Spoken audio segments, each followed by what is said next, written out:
Bueno, voy a aceptar ya a todos.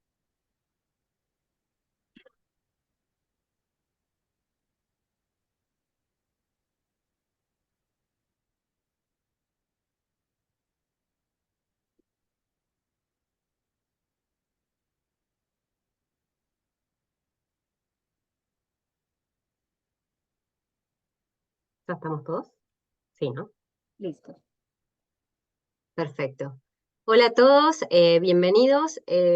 Antes de empezar, queremos avisarle que este webinar está siendo grabado por motivos de difusión después del webinar. Así que si alguien tiene alguna objeción, le pedimos que nos comunique y si no, damos inicio a nuestra presentación del día de hoy. Como no escuchamos nada todavía, doy por aceptado doy por dado el consentimiento. Bueno, bienvenidos a todos y muchas gracias por estar hoy compartiendo con nosotros el segundo webinario de nuestra serie de webinarios en español, organizado por los representantes regionales de Centro y Sudamérica. Pero quisimos hoy hacerles una pequeña introducción de quiénes son estos representantes regionales de PEGIS y cuál es el objetivo que tenemos nosotros dentro de la organización. Disculpen, ahí va. Bueno, nuestro trabajo en general consiste en coordinar actividades dentro de la comunidad local y regional y diseminar todo tipo de información que ustedes nos puedan proveer o que nosotros encontremos y que pueda ser de utilidad para ustedes. Y bueno, distribuirlo a través de el Steering Committee y de las distintas representantes de nuestra región. Les voy a hacer una muy breve introducción acerca de los miembros de de los representantes regionales para que si ustedes tienen alguna inquietud, quieren difundir algo o si tienen ganas de que hagamos alguna actividad que pueda ser organizada por nosotros, nos contacten y nos hagan llegar la información. Bueno, yo soy una de los miembros, mi nombre es Karina Seid y estoy acá en Argentina, en la Universidad Nacional de Comahue. También tenemos a Cristian, que está acá presente, Quintana, él es de Perú y está trabajando en la Universidad de Bergen en Noruega. Y Paula, también tenemos a Paula Echeverría, que es de Guatemala, pero ahora está trabajando en Alemania, en el Technische Universität Braunschweig.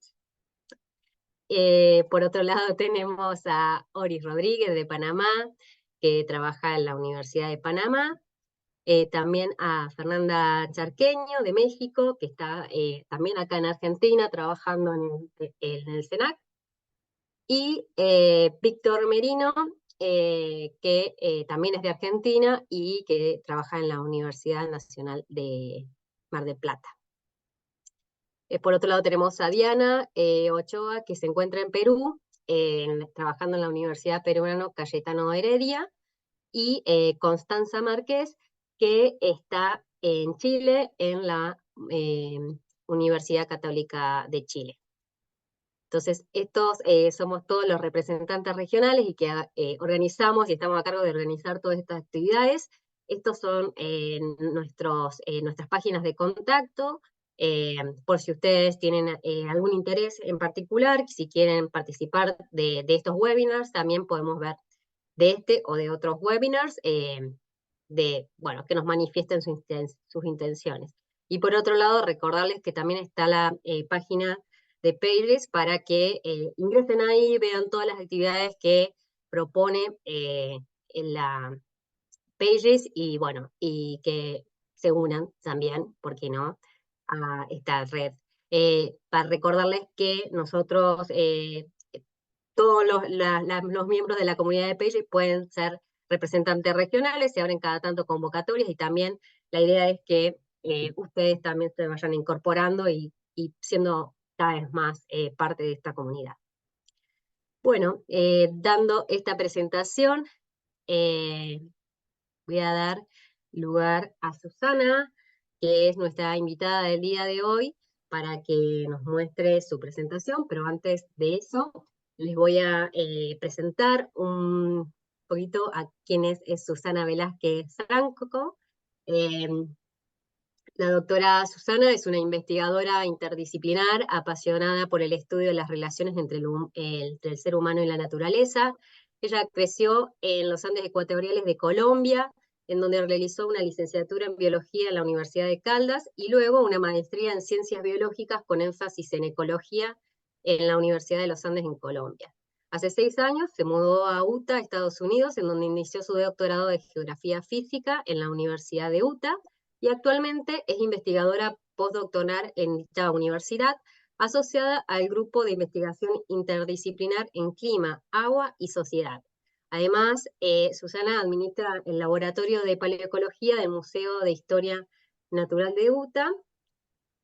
Sus especialidades son el cambio ambiental, la paleoecología de disturbios, la geografía histórica, colecciones biológicas y educación científica.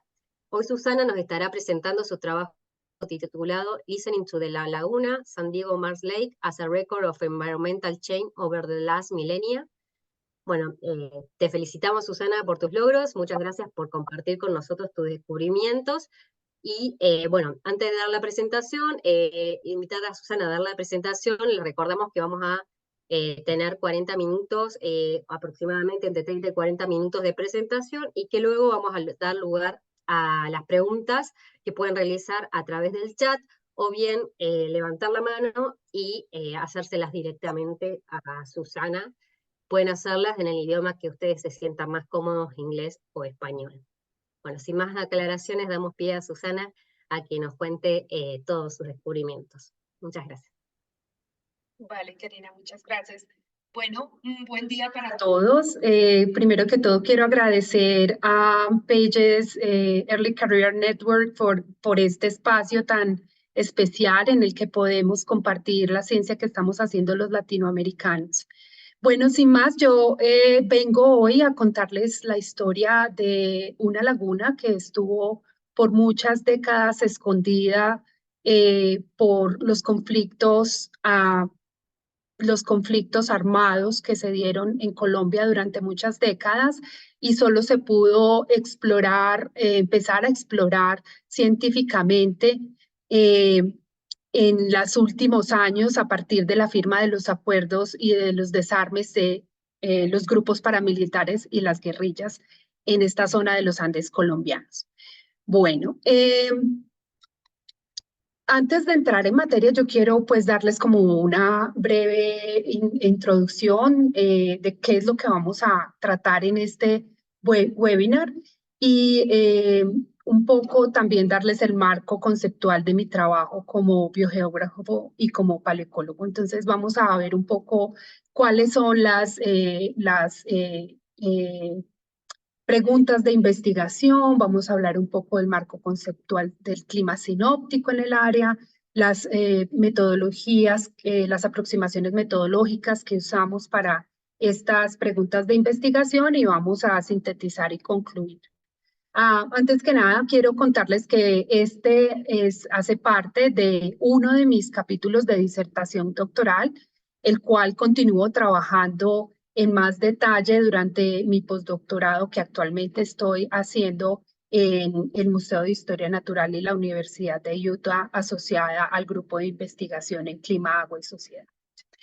Muy bien, el marco teórico práctico que uso en esta investigación está inspirado básicamente en los trabajos de Alexander von Humboldt. Von Humboldt es muy famoso no solo por toda su investigación como naturalista geocientífico y científico transdisciplinar, sino también por ser el padre de la biofilia. En ese sentido, creo que hay muchos aspectos que Humboldt nos dejó como herencia conceptual que podemos retomar y que en este siglo tienen muchísima más validez y fuerza, porque requerimos de una ciencia que esté invocando todo el tiempo a la biofilia, ese amor por la naturaleza. También porque Alexander von Humboldt fue uno de los primeros investigadores en trabajar en lagos de origen mar. ¿cierto? Lagos volcánicos en Europa. Entonces, de ahí viene gran parte de esta investigación.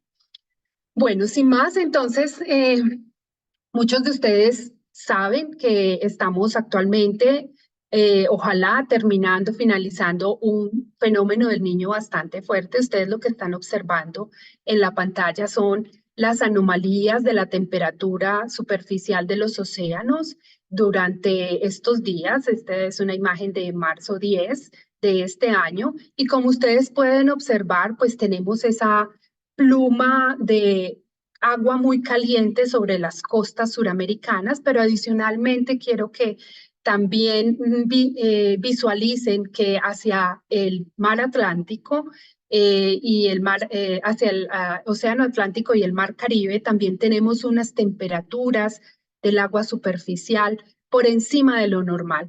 Y bueno, con este contexto, sin más, quiero denotar que estas anomalías asociadas al fenómeno del Niño y de las altas temperaturas en el Océano Atlántico tienen sus efectos directamente sobre la lluvia y la precipitación que hay en diferentes regiones, no solo de América, sino también del resto del mundo. Por ejemplo, el año pasado, a finales de año, vimos en las noticias todo este boom que se dio por la sequía del Amazonas, en específico de unos afluentes del Río Negro al Amazonas.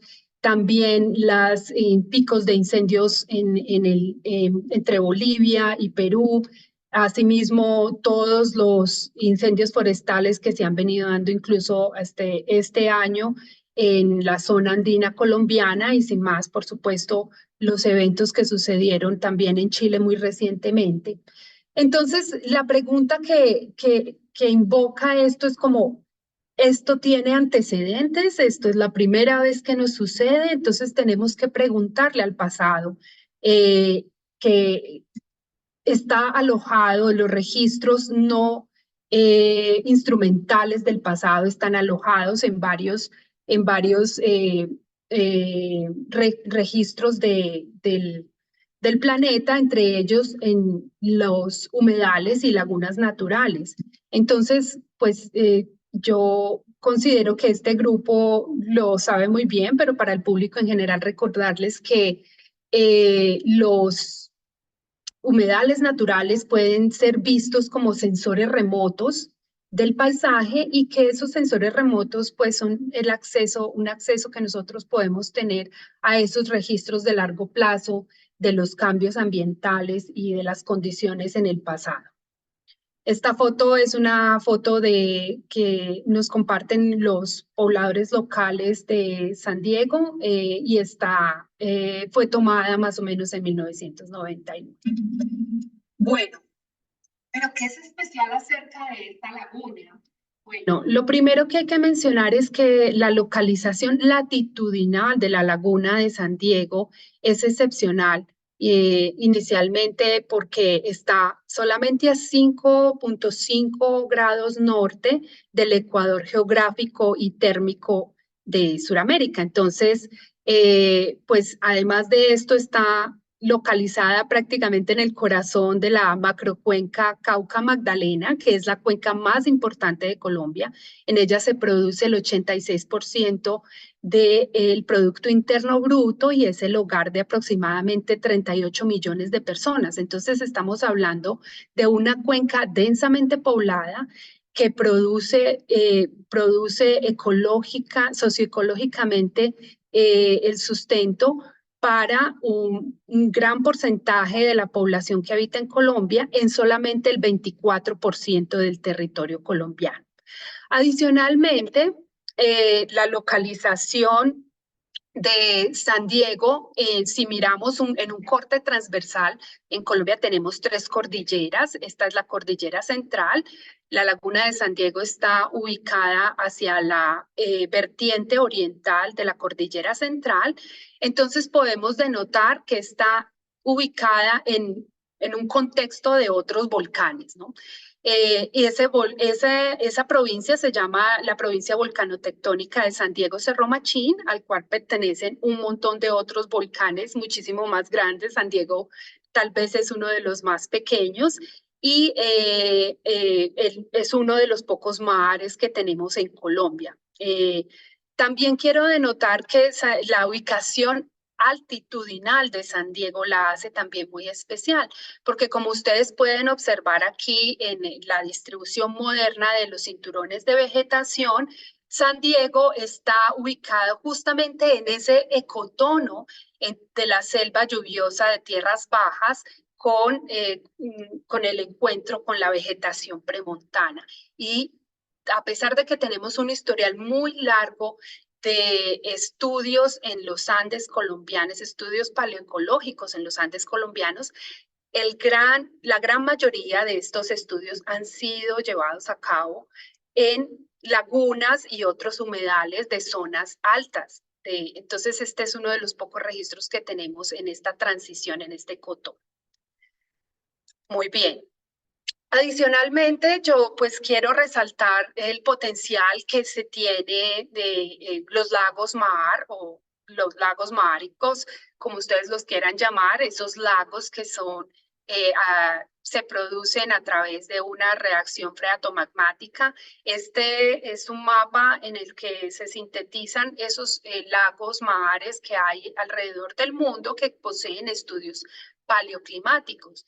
Son típicamente usados para las reconstrucciones ambientales y paleoclimáticas porque normalmente contienen un excelente registro pues un buen sensor remoto muy acoplado al paisaje, a los cambios del paisaje.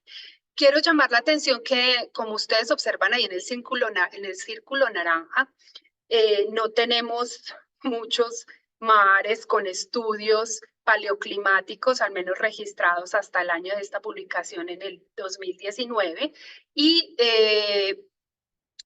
siendo pues la zona andina en general, los Andes suramericanos, un potencial, pues como tiene un montón de volcanes, un potencial para estudios. Entonces, bueno, en esa esquinita de allá arriba tenemos la Laguna Mar de San Diego y quiero invitarlos a que le echemos un ojo más detallado a la constitución geológica de este mar.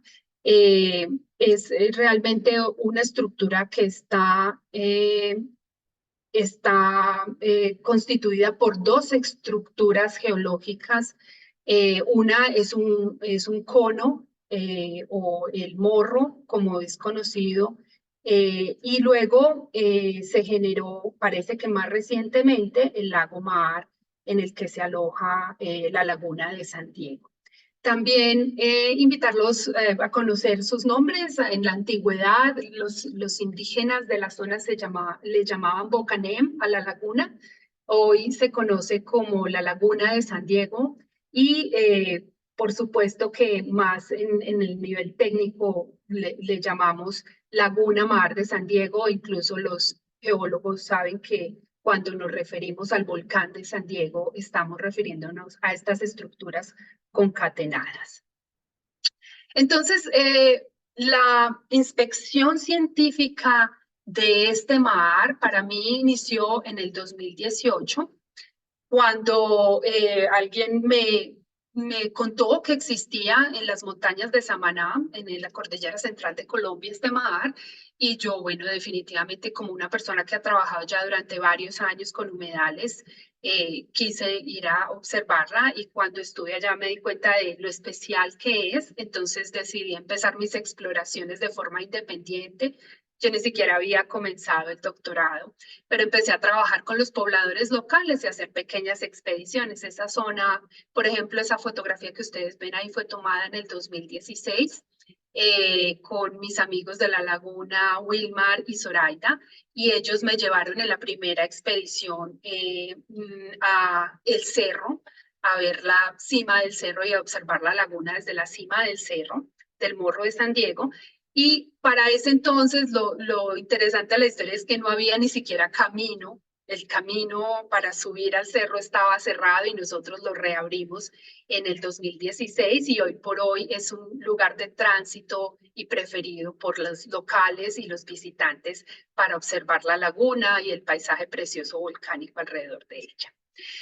En el 2018 yo invité al profesor Mitch Power a que empezáramos unas expediciones también en torno a mirar qué tal el registro sedimentario. Y en el 2020, iniciamos antes de la pandemia, en enero del 2020, con mucha fortuna alcanzamos a extraer unos núcleos del fondo de la laguna. Estos núcleos son núcleos cortos. Usamos este tipo de instrumento que ustedes ven aquí que estoy sosteniendo, que se llama un dedo congelador en español. Ese es un instrumento que se usa bastante en los estudios paleoecológicos acá en Estados Unidos, creo que es originario de acá en los años 60, pero que en Latinoamérica poco se usa porque usamos más instrumentos que están relacionados con la ciencia seguramente más europeas. Entonces, hasta mi conocimiento hasta hoy es que este dedo congelador es la segunda vez que se usa en Latinoamérica. La primera vez fue en la Laguna Palcacocha en el 2019 y nosotros lo usamos en el Mar de San Diego en el 2020. Aquí ustedes entonces, después del 2020, nosotros empezamos a formar un equipo de investigación, entre los que están, por supuesto, estudiantes, profesores y otros investigadores, entre ellos la profesora Luz Amparo Triana, la ingeniera Marta Patricia García de Corpo Caldas, el profesor Mitch Power y pues investigadores jóvenes como Julio Andrés Sierra Giraldo, Diana Sánchez, quienes ustedes ven en la fotografía, que están Luz Amparo y Julio haciendo los muestreos de vegetación con quienes tenemos preparado el atlas palinológico de la zona. También Laura Lopera Congote, quien junto con el profesor Jeffrey Stones han estado en la revisión de las diatomeas del área, y Luisa Fernanda Martínez y Kate Lowry como estudiantes de pregrado. Bueno, antes de continuar, yo creo que les puedo contar un poco mejor para entrar en detalle. Como les dije, esto hace parte de una investigación muchísimo más amplia que también envuelve otros humedales y otras lagunas naturales en Colombia, pero adicionalmente otros mares. Entonces, quisiera invitarlos a que revisáramos en detalle el clima sinóptico, o al menos una síntesis de ese clima sinóptico del norte de Sudamérica. Este es clima sinóptico moderno. Entonces, disculpa, Susana, disculpa que te interrumpa. Algo pasó con tu micrófono que te empezamos a escuchar un poquito más bajo. O no sé si te alejaste o... A ver. ¿Qué tal me escuchas ahí? ¿Igual? Ahí empezó a escucharse mejor. Okay. Gracias, Karina. No, gracias. Ahí se volvió a apagar un poquito, perdón. Pues yo creo que lo voy a quitar. ¿Qué tal ahí? ¿Me escuchas bien? Al menos no se corta, pero si pudiera ser más cerquita, mejor. Pero si no, creo que está bien. No sé las otras personas cómo lo reciben. Hacete unas pruebitas, a ver. Sí, hola, ¿qué tal me escuchas? Ahí está. Perfecto. Entonces estábamos conversando sobre la importancia de conocer un poco del clima sinóptico moderno en este norte de Sudamérica. Entonces conocemos que está influenciado por los vientos alisios, también el monzón suramericano, y la zona de convergencia intertropical que tiene sus, digamos, núcleo de migración moderna entre los 12.5 norte y los 2.5 sur. Por supuesto, el fenómeno del niño y la niña o el ENSO, que modifican también la migración de la zona de convergencia intertropical en escalas multianuales. y la oscilación multidecadal del Atlántico, la cual modifica también todas esas interacciones en escalas de décadas o decenas de años.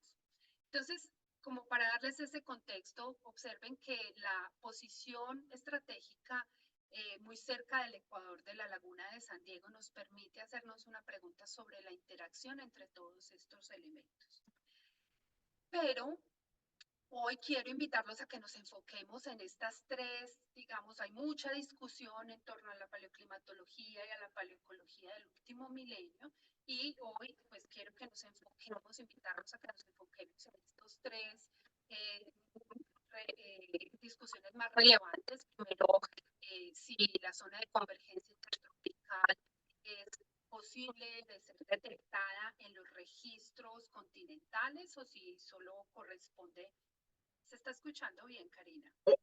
No, sí, que tenemos como idas y vueltas y se escucha, de a rato se escucha, en general, desde que empezaste a hablar se escuchó de vuelta bajito, pero en un ratito empezó como a cortarse. fluctuar. Ahí está, debe ser algo de la conexión porque cuando lo tocas se escucha mejor. Ah, ok. Ahí se escucha bárbaro. Bueno, esperemos que continúe estable. Vale. Es la segunda discusión, es que ha estado bastante agitada en los últimos años, es si los registros lacustres pueden almacenar. Un momento que creo que me apagaron la luz. Podemos continuar sin video. Bueno, entonces la detección de si es posible tener en el registro lacustre detección de los fenómenos del Niño y también el origen de la quema de biomasa durante los últimos 1500 años. ¿Me están escuchando bien? Sí, perfecto. Ok. Bueno.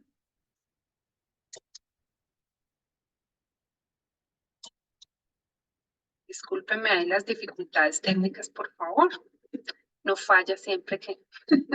Bueno, entonces, para continuar hablando del clima sinóptico, les traigo aquí unos climogramas de cómo se comporta la precipitación en algunas de estas localidades que son discutidas en esta investigación. Entonces, como marco de trabajo, San Diego tiene una distribución bimodal de la precipitación. Ustedes en las barras grises están observando el promedio, estos son datos del CRU, el promedio multianual de precipitación. En las barras azules están observando los fenómenos de niña y en las barras rojas, perdón, en las barras azules estoy representando un fenómeno de niña típico como el del 2010 y en la barra roja un fenómeno del niño bastante fuerte como el del 2005 o el niño Godzilla, creo que fue ya.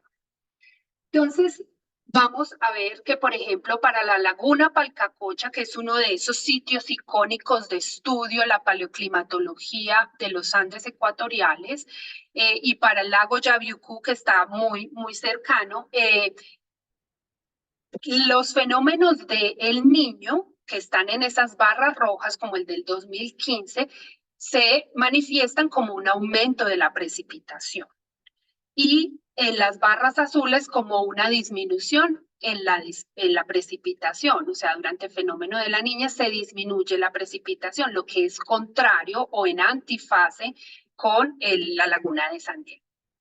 También de notar que para la zona de Cariaco y la cueva Caribe, entre la cual hemos tenido recientes reportes de investigación de paleoclimatología y hidroclimatología, pues es unimodal y tiene un comportamiento mucho más similar, digamos, en términos de que durante los fenómenos de la niña aumenta la precipitación, durante los del niño disminuye la precipitación, similar a San Diego. Pero cuando migramos un poco más hacia el sur, por ejemplo, a la cueva Cascayunga, que es también otro de esos sitios de estudio de la paleoclimatología regional, entonces observamos lo mismo, muy similar a Palcacocha y el lago Yaviucú, que durante los fenómenos del Niño se aumenta la precipitación y durante la niña también se aumenta la precipitación y es muy posible que esto se dé a una interacción de fenómeno niño con el monzón suramericano. Bueno, esta es una batimetría que estamos, aquí estoy representando los datos que obtuvo el TRAN del Servicio Geológico Colombiano. En el 2015 creo que se realizó esta batimetría y vamos a hablar específicamente de dos núcleos de sedimentos que son los que yo considero más representativos de nuestro trabajo con los sedimentos lacustres en San Diego. Las preguntas de investigación que orientan parte de esta investigación es que nos preguntamos cómo esos modos climáticos como el fenómeno del Niño y la oscilación multianual del Atlántico hacen que cambie el clima en los Andes ecuatoriales durante el último milenio. También quisimos preguntarnos acerca de la jerarquía de esos controles en la producción de biomasa y de bioproductividad en la laguna de San Diego durante el pasado reciente. Para ello, entonces, usamos este marco metodológico. Saben que estamos hablando de estos dos núcleos de sedimentos que son núcleos cortos, los cuales no superan los 50 centímetros. Los confrontamos también con documentos históricos, por supuesto. Obtuvimos unas series de tiempo de susceptibilidad magnética, espectrofotometría, escala de grises, datos elementales que fueron validados a través de datos elementales de XRF calibrados con ICP-MS y hicimos pues unas exploraciones también estadísticas para poder aproximarnos al final junto con nuestro modelo de edad a una reconstrucción de la variabilidad climática de los Andes ecuatoriales durante el último milenio. En este asterisco habla de las metodologías que fueron modificadas para esta parte de la investigación.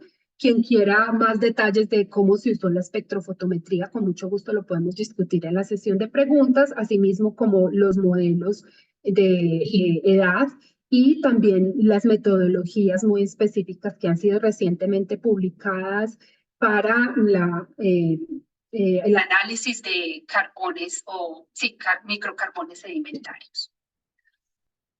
Bueno, muy bien, entonces aquí vamos, un recuento de cuáles son los proxies que voy a usar para presentarles a ustedes el día de hoy y su interpretación. Susana, perdón que...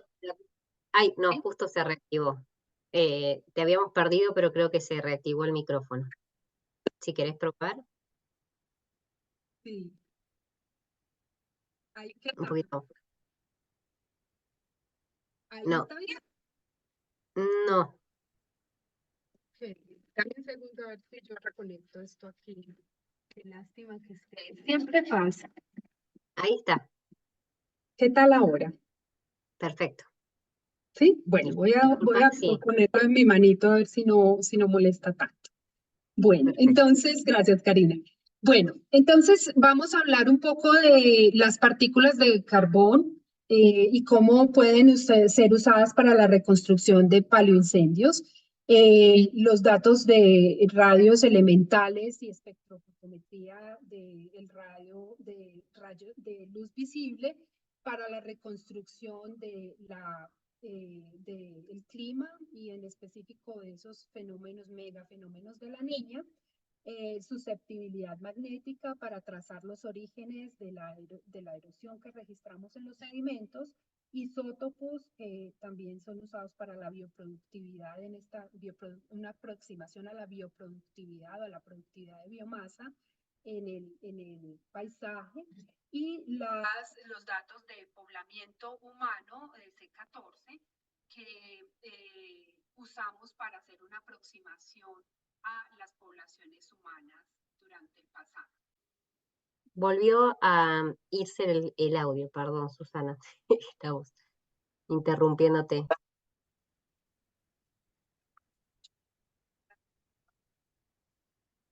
Ahí no te escuchamos si estás hablando. ¿Me escuchan? Muy mal, pero escuchamos que hablaste. ¿No?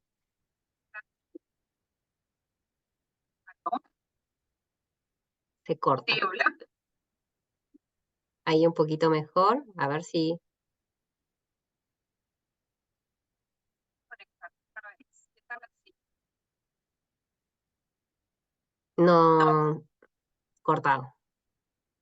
Entonces, ¿qué podríamos hacer? El micrófono de tu computadora no funciona, ¿no? ¿Tenés un micrófono accesorio? Sí, pero ninguno de los dos está como funcionando. Quizás si lo volvés a apoyar en la mesa, porque se ve que es algo de...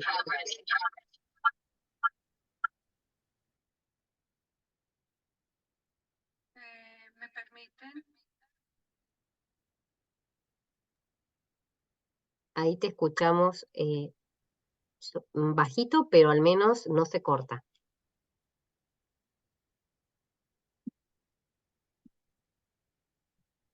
¿Qué tal?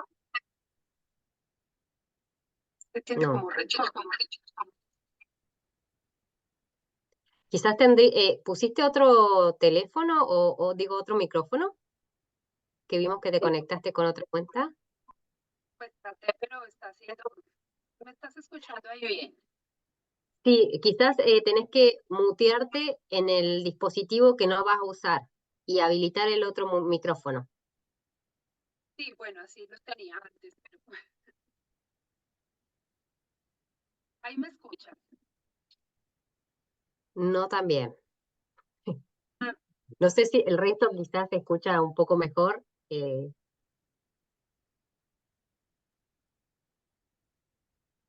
Ahora no te escuchamos. No sé si estás hablando. no, en realidad no estoy, que no sé qué hacer con esto. Sí, encima ahora se escucha realmente, antes en algunos periodos se escuchaba bajito, pero ahora directamente se escucha muy cortado. ¿Qué tal ahí? Perfecto. No movamos más Entonces, nada. listo. Ya me conecté con el celular, creo que esa es la salida. Perfecto. Bueno, entonces les estaba hablando de los proxies y su interpretación. Sin más introducción, creo que podemos pasar a hablar de los resultados. Aquí ustedes están observando nuestro registro y cómo usamos radios de elementos, por ejemplo, aquí para la reconstrucción en detalle, pues a escala de 2 milímetros de los granos finos y de los granos más gruesos en el núcleo. Ustedes tienen la profundidad, la edad en era común, la edad en años calibrados antes del presente, para referencia de los paleoecólogos y del público en general. También entonces tenemos aquí como una métrica de la evapotranspiración potencial en la zona durante este último milenio, la precipitación de carbonato de calcio autóctono y el titanio como uno de esos elementos junto con el aluminio y el hierro que nos permiten, por ser conservativos, una ventana hacia la erosión en la zona y en este caso, como ya lo mencioné, lo usamos para la reconstrucción de los picos de precipitación o de los periodos de mayor precipitación. Este grupo de indicadores, ya se los había mencionado, aquí tienen los isótopos de nitrógeno, isótopos de carbono, los radios entre ellos y el carbono orgánico total y el carbono inorgánico total en los sedimentos. Estos todos fueron usados para reconstruir la bioproductividad tanto de la laguna como de su paisaje alrededor. Y en este otro grupo, ustedes están observando los partículas de carbones, que aquí lo que hicimos o lo que hice fue testear diferentes métodos y ver cómo se comportaban uno frente a lo otro, ¿cierto? En algunos sitios de trabajo, por ejemplo, en las escuelas en México se trabaja mucho más el área de carbón, los conteos de carbones, pero en otras zonas se trabaja con métricas del largo y el ancho de los carbones para ver, digamos, qué tan distintos han sido las fuentes o cómo han cambiado las fuentes el material de los incendios. Y típicamente acá en la escuela, digamos, en Estados Unidos, en esta zona, en la Universidad de Utah, mi profesor usa este tipo de métricas que tienen que ver con la reconstrucción del influjo de carbones y también el charcoal background y unos picos de incendios forestales que se estiman. Bueno, aquí son las mismas métricas representadas de otra manera. Ahora tenemos el tiempo en la escala horizontal, aquí abajo en años antes del presente y arriba en común era o era común, que es como más fácil para el público en general de entender. Tenemos esas métricas de evapotranspiración, carbono inorgánico, los radios entre carbono y nitrógeno, los isótopos y aquí arriba las partículas carbonizadas sedimentarias. Lo que quiero que noten ustedes en este análisis de cambios de régimen es que con un indicador que nos está diciendo esto no es solamente, no es random noise. Aquí pasó algo, es que hubo unos cambios donde ustedes están observando esas flechas, denotan los proxies cambios abruptos. Entonces, yo quiero que ustedes observen que específicamente esos cambios abruptos se presentan al final del Medieval Climate Anomaly. También muchos de ellos se presentan en la segunda mitad de la pequeña edad glaciar o la pequeña edad de hielo y casi ninguno en el periodo reciente. Entonces, es para llamar la atención y decirles, bueno, ya sabemos que han habido cambios ambientales abruptos durante estos periodos y tenemos que investigar mucho más a fondo tanto los proxies bióticos como abióticos para saber cuál es la relación real entre lo que fue producido por cambios climáticos o por otro tipo de cambios como, por ejemplo, las ocupaciones antropogénicas en la región. Pero nos vamos a concentrar entonces un poco en los proxies paleoclimáticos. En este caso les estoy mostrando aquí las series de tiempo de titanio. Como les dije ya, el titanio fue medido con XRF, con el AVATEC, pero nosotros lo calibramos con ICP-MS, que no es solo la estimación como en el XRF, sino con el cual se validan los datos. Perdón. La serie de tiempo de San Diego está representada por esos triangulitos y abajo ustedes ven la cuenca de Cariaco, el titanio que está reportado por el paper de Haag. Lo que a mí me parece muy interesante aquí es ver cómo digamos, los porcentajes de titanio en los sedimentos de San Diego son más altos que los de la cuenca de Cariaco, siendo San Diego una cuenca muchísimo más pequeña, lacustre y continental, y Cariaco una cuenca oceánica muy grande en la que se drena una cuenca muy grande. Y también es muy interesante ver cómo tienen unas estructuras similares. Entonces creo que con el espectro compartido que hay entre la cuenca de Cariaco y San Diego, que está entre los 16 a los 64 años, podemos hablar que la laguna de San Diego efectivamente está capturando ese clima regional relacionado con la migración latitudinal de la zona de convergencia intertropical.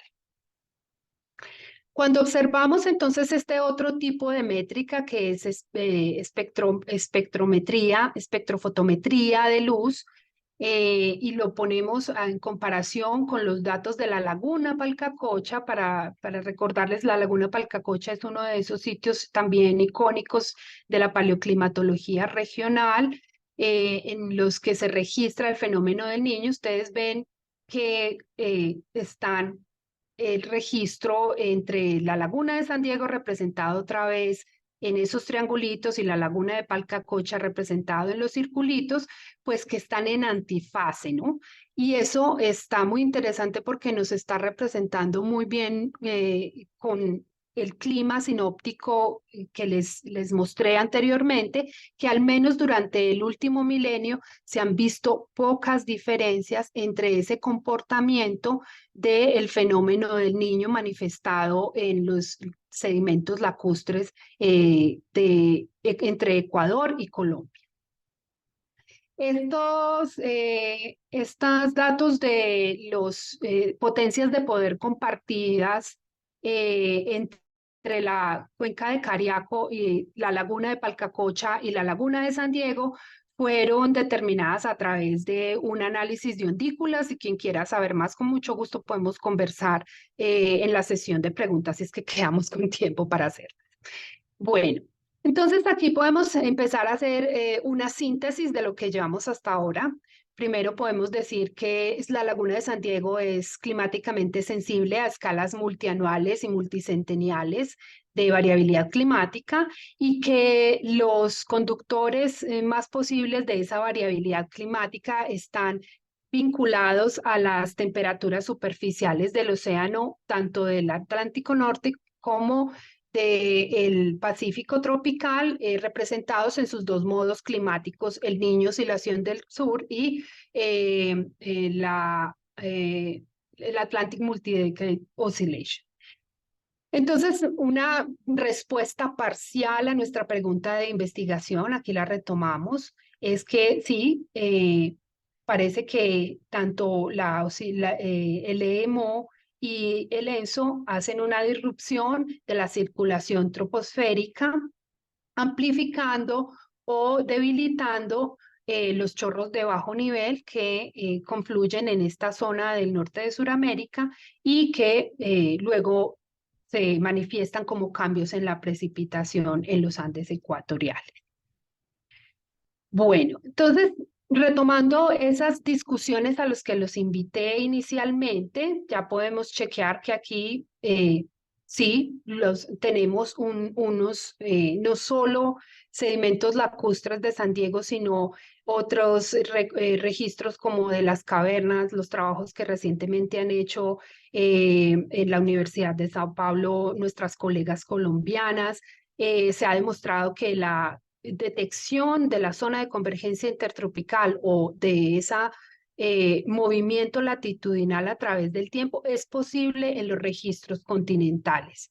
Esto parece como una cuestión científica o una discusión científica ya pasada de tiempo, pero en realidad uno sigue escuchando a algunos de los investigadores decir, pero es que sí es posible retomar o conocer el comportamiento de la zona de convergencia intertropical con registros continentales. Bueno, aquí le estamos apoyando a quienes han dicho que sí, es posible con nuestro registro de la Laguna de San Diego. Ahora entonces también podemos chequear que la Laguna de San Diego es capaz de registrar en sus sedimentos cambios inferiores a las décadas, y muchos de ellos están relacionados con los cambios en la intensidad del fenómeno del Niño durante el último milenio. Entonces nos queda por último hablar sobre el origen de la biomasa o el detrimento el detrimento de la quema de biomasa durante el 1500.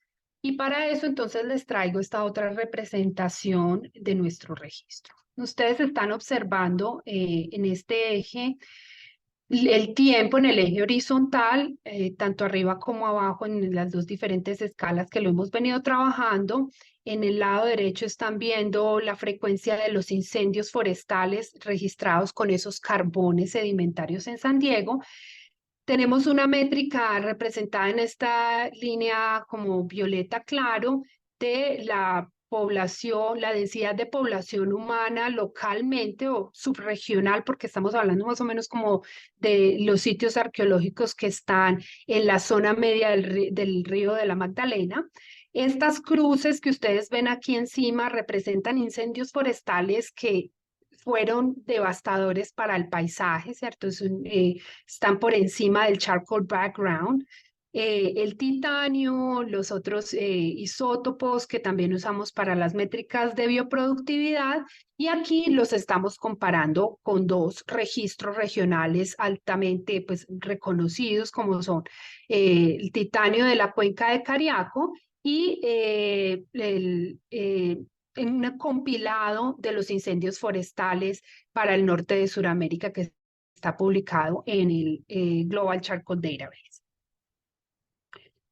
Entonces aquí lo que yo quisiera que volviéramos a retomar es que la pequeña edad de hielo es un periodo de referencia de alta productividad, de mucho disturbio climático y de quema de biomasa en los Andes ecuatoriales. Y para ello, pues los invito a que miremos en detalle, por ejemplo, siglo a siglo. Entonces esto yo lo denominé como pequeña edad de hielo fase 1, fase 2 y fase 3. Entonces observen ustedes aquí en el titanio, que lo tenemos representado en el eje vertical. El titanio sube y cuando ese titanio sube en la línea verde estamos viendo los indicadores de productividad o de biomasa como los isótopos de carbono. Ustedes ven que luego de una pequeña, como de una temporada de bastante lluvia y luego un poco de disminución de la lluvia, se presentan grandes incendios forestales. Y el patrón se repite a través de la pequeña edad de hielo otra vez. Tenemos incremento en la precipitación, la vegetación responde con incremento en su biomasa y luego cuando hay un pequeño disminución en la precipitación se presentan grandes incendios forestales. Sin embargo, durante la pequeña edad de hielo 3, que aquí está representada como entre 1550 y 1650, era común, las cosas fueron un poco distintas. Entonces, ustedes ven que aquí, casi sincrónicamente, teniendo acumulación de biomasa, altas precipitaciones, también hubo un registro de incendios forestales bastante intensos. Y esto muy posiblemente está relacionado con la llegada, el contacto europeo y toda la devastación que originó en esta zona. Entonces, retomando un poco acá sobre el modelo jerárquico que va a ser testeado, estamos hablando que esas partículas de carbón son la quema de biomasa. Esa quema de biomasa está relacionada con la productividad, porque pues, entre mayor sea la bioproductividad del paisaje, pues se acumula más fuel en el paisaje y luego esto mismo pues se quema y vuelve y regresa a ese tipo de comportamiento durante este periodo. Bueno, entonces vimos que es posible detectar la zona de convergencia intertropical en registro continental, eso nos lo prueba el registro de titanio de la Laguna de San Diego. También vimos cómo los lagos andinos pueden registrar modos de cambio climático como el fenómeno del Niño, y eso lo vimos en el indicador de espectrofotometría en los sedimentos de la Laguna de San Diego comparado con Palcacocha. Y también podemos decir que en torno a esta discusión de la quema o el declive de la quema de biomasa alrededor de 1500, nuestros datos están apuntando a que es de origen climático y no antrópico. Bueno, entonces aquí podemos ya responder a nuestra segunda pregunta de investigación, sintetizando un poco lo que acabamos de ver. Entonces, estos estudios de alta resolución en San Diego nos están enseñando unos detalles acerca de esos vínculos que hay entre la humedad o la precipitación, la biomasa y los incendios forestales, y nos están ayudando a entender sobre cómo los incendios son pues una actividad incluso en los ecosistemas pluviales como la selva andina de tierras bajas. Las tendencias regionales en los Andes ecuatoriales sugieren que el máximo de incendios forestales ocurrió en el siglo XVII y XVIII, mientras que en San Diego hubo un pico mucho más temprano durante los siglos XIV y XV. Esta pregunta tiene también una respuesta parcial hasta el momento y nos preguntamos entonces cuál era esa jerarquía de controles de los incendios forestales registrados en los sedimentos de la Laguna de San Diego, y entonces entendemos que hasta ahora los vínculos están sugiriendo que es un vínculo atmosférico vía precipitación, en el cual las plantas responden con incremento en biomasa, y luego cuando se disminuye la humedad se producen quemas en estos bosques, en los bosques lluviosos. Bueno, esto es comparando San Diego. Ustedes tienen aquí en el centro de San Diego tanto el titanio, el registro de titanio, como de intensidad de rojo. Recuerden que esta es nuestra métrica para fenómeno de Niño, y titanio para la migración latitudinal de la zona de convergencia intertropical, y lo estamos comparando con los registros del último milenio, recientemente la cueva de Caripe, el lago Yaviucú, que ya tiene más de 20 años de haber sido publicado, la laguna de Cascayunca y la laguna de Palcacocha. ¿Qué estamos haciendo actualmente con este registro? Estamos llevando ese núcleo de sedimentos que obtuvimos el año pasado a unas resoluciones mucho más finas de las que tenemos en este momento, porque creo que hay preguntas en las que se puede mejorar con un poco más de resolución. Ustedes están viendo aquí en este gráfico la escala de grises como una aproximación a los cambios en el registro de la Laguna de San Diego, y quiero mostrarles aquí las reconstrucciones de las anomalías de las temperatura superficial del Océano Atlántico y del Pacífico, reconstruidas a partir de estudios en anillos de árboles, y específicamente hay un periodo de mucho interés aquí entre 1870 y 1955 más o menos, en el que ustedes pueden observar cómo la Laguna de San Diego refleja en sus sedimentos esos cambios en esos cambios en las anomalías de la temperatura superficial de los océanos Atlántico y Pacífico. Esto es una interacción no estacionaria entre ambos océanos, y de todos modos, pues estos son anillos de árboles. Entonces aquí hay, bueno, bastantes preguntas que podemos seguir respondiendo, y para eso, como les digo, estamos incrementando la resolución para indagar un poco más acerca de esas interacciones entre EMO y el fenómeno del Niño. Para terminar, entonces, creo que podemos concluir que hay una variabilidad climática en los Andes ecuatoriales que se manifiesta de una manera muy clara a través de cambios sincrónicos entre la oscilación del Atlántico, el fenómeno del Niño, que potencialmente están explicados por la disrupción de la circulación troposférica amplificando o disminuyendo esos chorros de bajo nivel que confluyen en la zona y esto liderando unos cambios en la precipitación. También vimos cómo las respuestas del paisaje a los cambios en la bioproductividad y quema de biomasa, al menos en la pequeña cuenca del lago de San Diego, están vinculados a precipitación y los modos climáticos. Y adicionalmente, pues reiterar de nuevo que los sedimentos lacustres son un registro natural de cambio climático y ambiental.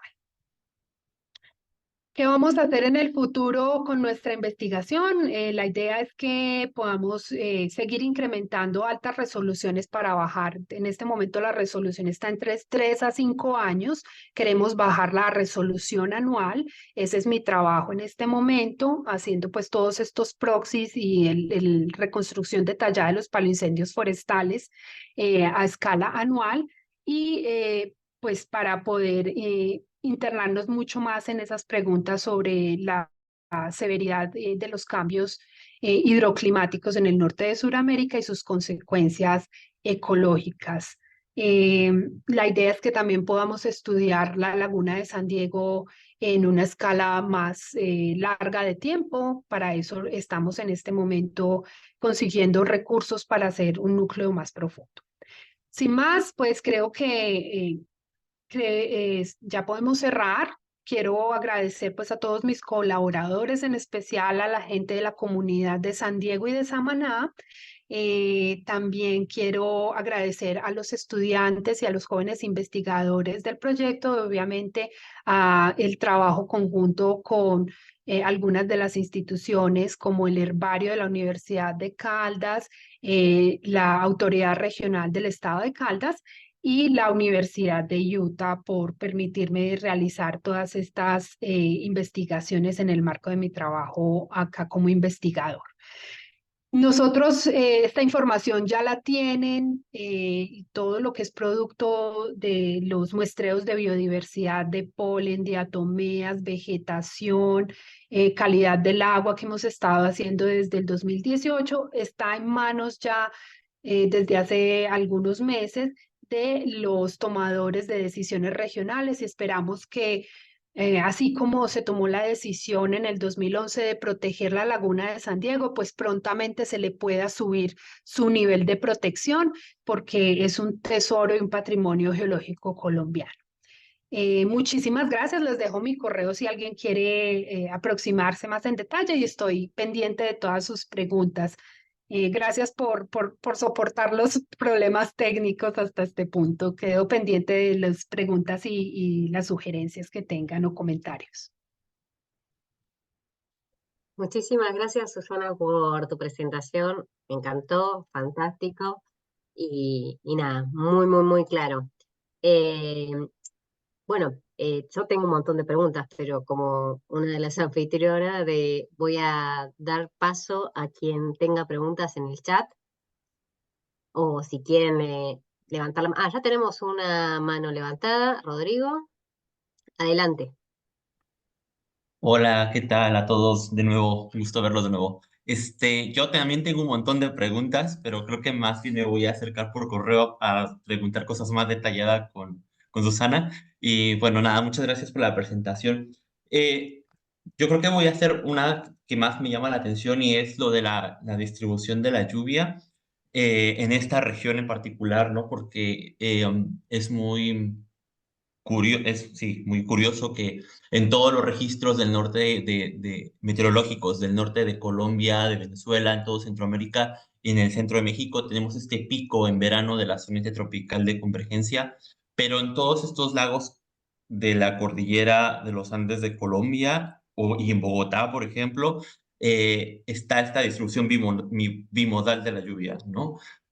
¿A qué se debe ese patrón actual?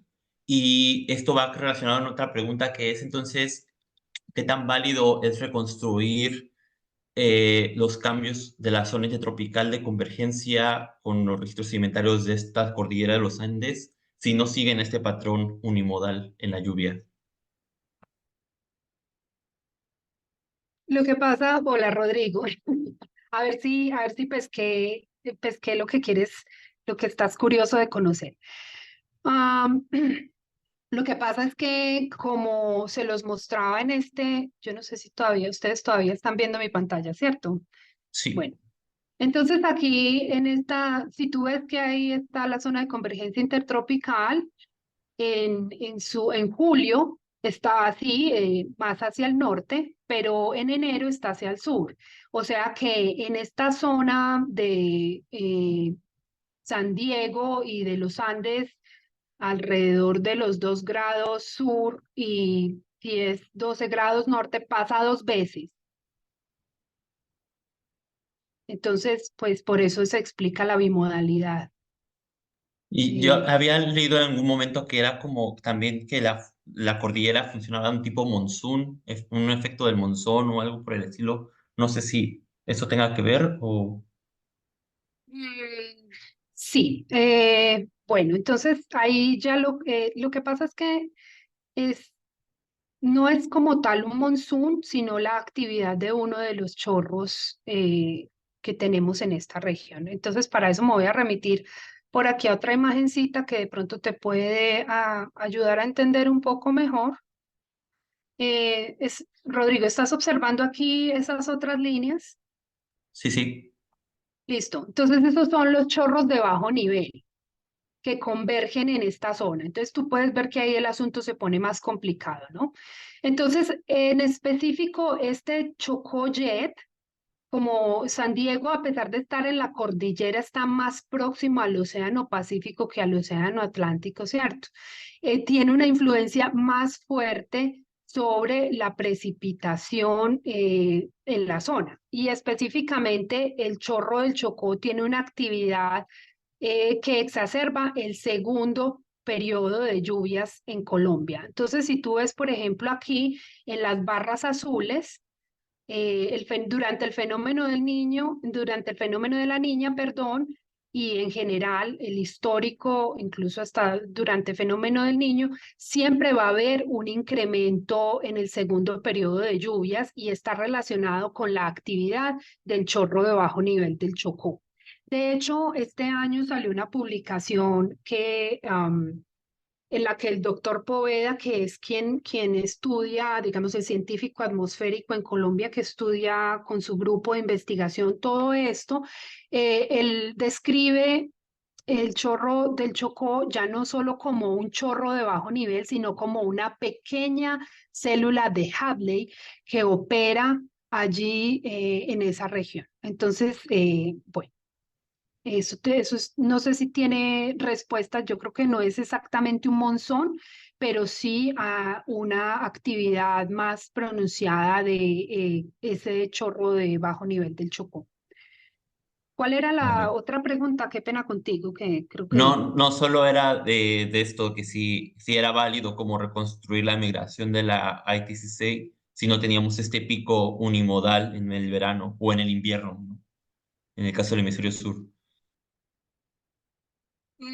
Pues sí es válido porque pues si uno va a revisar en escalas de tiempo, eh, digamos, en lo que se representan los sedimentos de un lago laminado, así como el que tú trabajas, ¿no? Eh, Nosotros tendríamos 2 periodos de mayor precipitación, 2 periodos de menor precipitación, un periodo, digamos, completamente seco. Eso solo se presenta con los fenómenos del niño muy prolongados. Pero como tú puedes ver aquí, la laminación de los sedimentos de San Diego es muy fina. Esto es una ampliación pues fotográfica y muy posiblemente esté dándonos cuenta de esos cambios a escala anual. Lo que yo creo que cambios a escala anual está bien para un registro paleoclimático. O sea, sí es válido Mm, reconstruirlo, porque es la vale. síntesis del año en una de esas láminas y no sé si estoy disvariando o tiene sentido lo que te estoy diciendo. Sí. Bueno, muchas gracias. Y ahí me acercaré por correo entonces para el resto. Claro que sí. Muchas Un gracias, gusto. Rodrigo. Muchas gracias, Rodrigo, por tu pregunta y Susana por las aclaraciones, muy claro. Tenemos una pregunta en el chat. Yadai Heidgen nos pregunta, dice muchas gracias, muy interesante la presentación. Tengo una duda, ¿cómo se relaciona el titanio con los carbones? No sé si querés ampliar sobre tu pregunta, Yadai. Sí.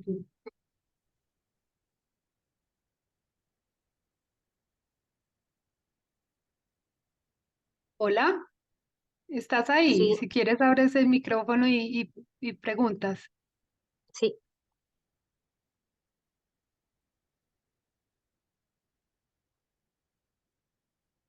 Bueno, no, yo puedo arrancar entonces a explicar. Pues la pregunta está Tiene un poco amplia, pero voy a tratar de darle alguna explicación. Entonces, el titanio es un elemento conservativo que es un buen indicador de erosión, junto con el aluminio, el hierro y el sodio, que se detecta en la erosión superficial, y cuando hay erosión superficial en esta zona, estamos interpretando que es acarreada por cambios en la lluvia, así como se ha hecho, digamos, tradicionalmente en el estudio de la cuenca de Cariaco, en el estudio de Haag. A ver si está por aquí. Debe estar debajo de este. Entonces el titanio aquí. El titanio nos sirve para reconstruir la precipitación porque está hablándonos de la escorrentía, ¿no? Entonces, entre más titanio llegue al fondo de la laguna en esos sedimentos, pues más fuerte fue la tormenta o los periodos de intensa lluvia. Por otro lado, los carbones sedimentarios provienen de la biomasa, ya no de la erosión de los suelos y las rocas de la zona, sino de las quemas en la biomasa. Entonces, también son arrastrados o por escorrentía superficial a la laguna, o también pueden ser transportados por el viento y depositados en la superficie de la laguna, y luego se van y se profundizan en el registro, bueno, al fondo y en el registro. Entonces, no sé si ahí ya respondí o si tiene más dudas, porque creo que es bastante amplia la pregunta, entonces no sé si voy bien. No, ella nos aclaró que no tiene problemas con el micrófono, pero quería una explicación general de Ah, cómo ok, es que es perfecto, dice. sí. Bueno, entonces yo creo que ahí ya tienes tu explicación. Muchas gracias por la pregunta. Genial, muchas gracias. ¿Hay alguna preguntita más? Si no, yo largo con alguna preguntita antes de que demos cierre a nuestro webinario del día de hoy. Bueno, mientras se anima la gente, yo tengo un montón de preguntas, sobre todo respecto de las metodologías, que me Chévere, pareció muy curioso, qué todas las bueno. cosas. Me gustaría si podías como contarnos un poquito más acerca de este método de la espectrofotogrametría, en qué consiste, qué utiliza, y nada, si es qué equipamiento necesita, cómo lo analizás. Ay, gracias Karina por esa pregunta porque la estaba esperando. Pues a mí me encanta el método. Aquí pues es una representación de unos proxies, digamos, un poco más detallado de cómo uso la espectrofotometría. Bueno, primero, la espectrofotometría es, así como el XRF, un método no destructivo de aproximación a los sedimentos. Entonces, si uno tiene acceso a XRF o los elementos que están contenidos en las laminaciones y lo junta con este otra métrica de color, podamos llamarlo color, entonces uno puede en su conjunto hacer unas reconstrucciones muy, muy bonitas sobre, por ejemplo, la cantidad de líticos o digamos de arenas finas, muy finas, arcillas que están contenidas en los sedimentos. Aquí, por ejemplo, el radiolítico lo usamos para la reconstrucción y lo validamos, digamos, no solamente con el espectrofotómetro, sino que hicimos la validación, el conteo de la cantidad de minerales en un volumen de sedimento de la laguna, y la métrica de color de intensidad rojo, que fue pues, la que se usa en el paper de la laguna Palcacocha. Es una métrica donde se juntan todas digamos, el canal de rojo, ¿cierto? Tenemos rojo, azul y verde. Entonces, el color, esos covarían, mm, generalmente covarían, pero puede darse que no se covaríen, que no covaríen. En nuestro caso, así como en el caso de la laguna Palcacocha, el RGB, aquí lo es, covaría, y nosotros, así como lo hizo Moy, lo usamos como una métrica del fenómeno del niño, de la intensidad de fenómeno del niño en la zona. Aquí están representados las escalas de rojo. Pero adicionalmente, Karina, yo creo que hay que mencionar que la espectrofotometría es un método subvalorado, o que tal vez nos hace falta tal vez acceso obviamente a la tecnología, pero también cómo explorarlo mucho más en detalle, porque como te digo, es un método no destructivo de análisis de sedimento. Y estoy trabajando en este momento con mi estudiante Luisa Fernanda Martínez, quien se está graduando de su licenciatura en biología y en geología. Ella está haciendo la validación, por ejemplo, de unos radios del espectrofotómetro que tienen muy buena cotación con la bioproductividad y los afloramientos de algas que quedan también depositados en esas laminillas. Entonces, hay una cantidad de otros radios del espectro de los colores que se pueden trabajar como aproximaciones no destructivas a hacer reconstrucción ecológica y climática en los sedimentos en lacustres. Y en general, por ejemplo, este radio de líticos que te mostraba anteriormente, eh, fue usado por Rain. Si quieres saber más, pues son los papers de Rain en sedimentos oceánicos. Rain los usa en sedimentos oceánicos, y nosotros decidimos ajustar la metodología para sedimentos lacustres. Bien. O sea, si mal no entendí, esto sale a partir de fotografías de alta resolución, es el método, y a partir de ahí descomponés cada uno de el RGB de esa imagen, o es Tú lo puedes, una... sí, digamos, esa es una forma de hacerlo que es un poco más compleja y tiene más incertidumbre, pero el grayscale que te estoy mostrando acá, la escala de grises, sale de una fotografía de alta resolución. Se hace la matemática y se saca el grayscale.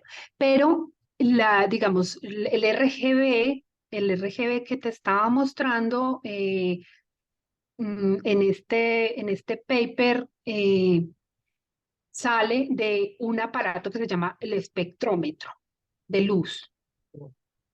Bien, Y ese espectrómetro generalmente está alineado con el XRF y el magnetómetro. Entonces se hace el conteo automatizado con esos aparatos, y luego se hacen las validaciones correspondientes. Creo que es mejor hacerlo con el espectrómetro de luz, porque pues vienen calibrados. Pero digamos, la otra forma de hacerlo es como tú ya lo acabaste de mencionar, y como lo hacemos aquí con la escala de grises, tomando una fotografía de alta resolución.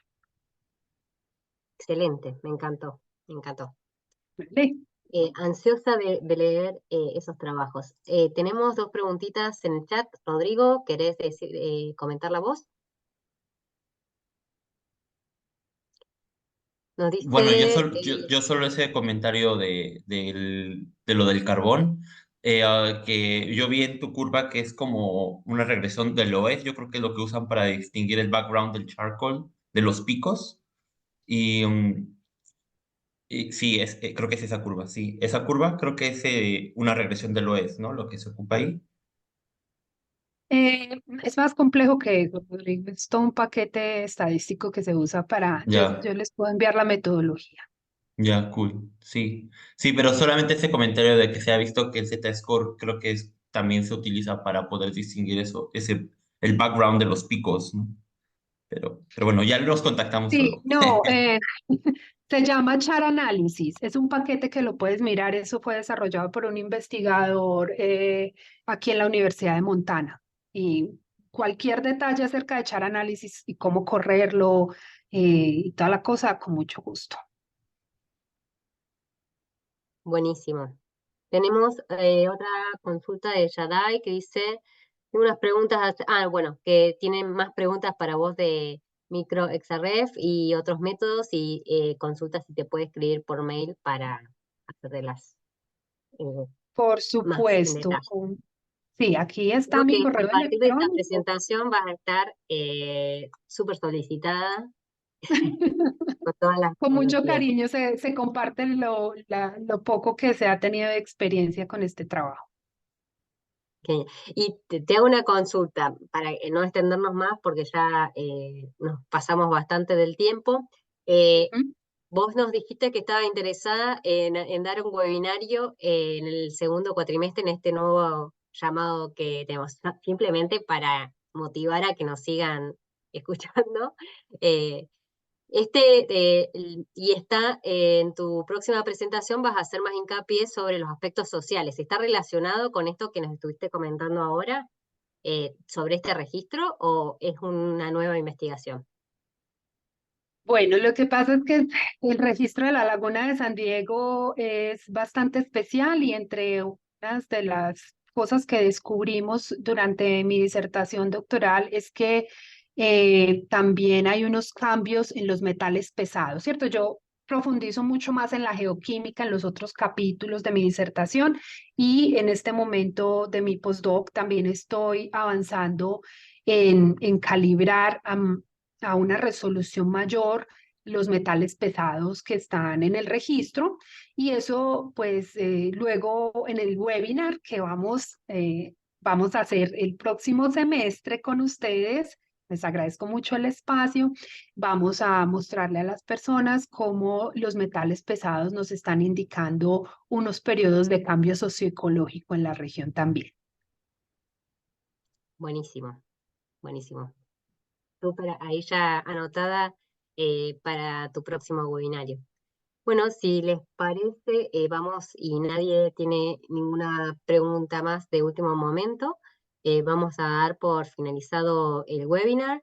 Los invitamos para sumarse a nuestra próxima charla, en nuestro próximo webinar, que es el 3 de abril, donde Jorge Giraldo nos va a estar dando una presentación sobre Tree-Based Atmospheric Dryness Reconstruction for Northwest Patagonia since 1588.